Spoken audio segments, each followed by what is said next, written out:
BJP শাসিত রাজ্যগুলিতে বাঙালি শ্রমিকদের উপর নির্যাতনের পর দুই দলই ভাষাকে হাতিয়ার করেছে। পুরাতন মালদায় তৃণমূলের শ্রমিক সংগঠনের আইএনটিটিইউসির সভায় বক্তব্য রাখতে গিয়ে যুব তৃণমূল সভাপতি প্রসেনজিৎ দাসের বক্তব্যে উঠে এলো সেই ভাষা প্রসঙ্গ। বিজেপিকে আক্রমণ করার পাশাপাশি তিনি বাংলা ভাষায় গৌরবের কথা তুলে ধরেন। ভিন রাজ্য থেকে আসা বিজেপি নেতাদের কটাক্ষ করেন প্রসেনজিৎ। সেই সঙ্গে শ্রমিক সংগঠনের নেতাকর্মীদের নির্দেশ দেন বিজেপি নেতা এবং কর্মীরা কাউকে দেখলেই জয় বাংলা স্লোগান দিন। তৃণমূল যুব সভাপতির এই আক্রমণের পাল্টা জবাব দিয়েছেন দক্ষিণ মালদা বিজেপির সাংগঠনিক সভাপতি অজয় গাঙ্গুলিও। রাজ্য ও কেন্দ্রীয় সরকারের উন্নয়নের ঢাকঢোল পিটালেও তাতে কি তারা আস্থা রাখতে পারছেন না, তাই ধর্ম ও ভাষার মতো আবেগগুলিকে নিয়ে ভোট ময়দানে বাজিমাত করতে চাইছেন। প্রশ্ন উঠেছে বিভিন্ন মহল থেকে, তবে উত্তর দেবে সময়। থাকতে গেলে বাংলার নাম আরো বেশি করে বলবো। এখানে বাধা কোথায়? দেশের রাষ্ট্রপতি জয় বাংলা বলছেন, আমরা জয় বাংলা বলবো না? বিজেপি বিধায়ক আপত্তি কোথায় জয় বাংলা শুনতে? বাংলায় থেকে উনি কি শুনতে চাইছেন? তাই আমাদের কর্মীরা ওনাকে দেখলে জয় বাংলাই বলবে।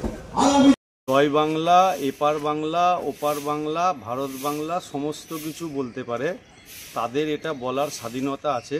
কিন্তু পশ্চিম বাংলা এটা বারবার বলতে হবে, কারণ যত শ্রমিককে এরা মেরে ধরে 15 বছরে বাইরে পাঠিয়েছে, সেই জন্য বাংলা জয় বাংলা না বললে শ্রমিকরা ঘুরে এসে এদের পিঠের চামড়া টানবে। এবং যত বিজেপি শাসিত রাজ্যে আছে তাদেরকে আমরা পশ্চিমবঙ্গের যারা শ্রমিক যারা কাজ করতে যাচ্ছে তাদেরকে দুবেলা অন্নের ব্যবস্থা বিজেপি শাসিত রাজ্য করছে। তাদের সংসার চলাবার জন্য সমস্ত দায়িত্ব বিজেপি শাসিত রাজ্যে নিয়েছে। সেই জন্য বাংলা করে মানুষকে বিভ্রান্ত না করে শ্রমিকদের পাশে থেকে শ্রমিকরা কিভাবে সংসার চলাবে তার দিকে যদি মন দেয় তাহলে ভালো হবে। যারা বসন্তর কোকিল বলছে ভোটের আগে তারা ওলমালদায় যাচ্ছে কেন? ওলমালদায় তো 4-5 বছর ধরে তারা কেউ যায়নি। ভোট বাজার এসছে, ঢাকঢোল পেটানো শুরু হয়েছে। এখন যারা বসন্তর কোকিল বলছে তারা নিজেরাই বসন্তর কোকিল হয়ে নানা রকম সাজ পোশাক পরে ওলমালদা জুড়ে ঘুরে বেড়াচ্ছে। তার একটাই কারণ সবাই জানে, যে যেখানে যাবে যে যেখানে দাঁড়াবে বাংলার লোক ঠিক করে নিয়েছে 2026-এ কী হবে।